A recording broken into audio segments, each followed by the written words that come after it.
Máma kedv van, vagy szerda? Máma kedv van. Akkor máma jönnek. Minden kedden imádkozunk a vasárnapi ige hirdetésért. És hányan Néhány vagytok?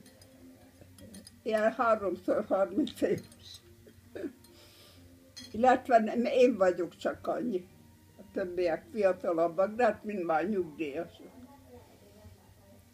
Hát nem tudom, ez gyümölcsteja, de semmiből se áll, vagy csak fekete Nagyon finom. teja. Nagyon Jobban. finom. És Én ezt szeretem. hányan jönnek? Hányan jönnek hozzád? Hát, ugye tulajdonképpen 16-an volnánk, de hát mindig valakinek van valami problémája, meg látom esett az eső, akkor nem fognak jönni, mert ugye akkor csúszkálnak. Mert én nem tudok menni már se templomba, se bibliaórára.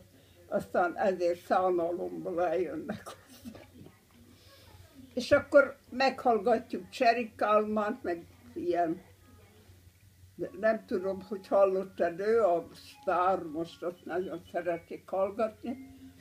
Magnón, vagy pedig szóval valami jó prédikációt, aztán megbeszéljük, aztán imádkozunk a régi, meg az új fiatalokért,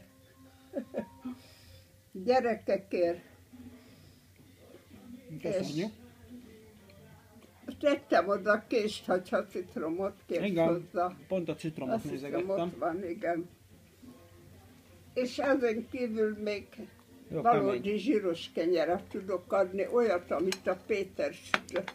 De az nagyon jó lenne, csak igaziból nekem el kell mennem. Még Frankfurtba kell mennem ma.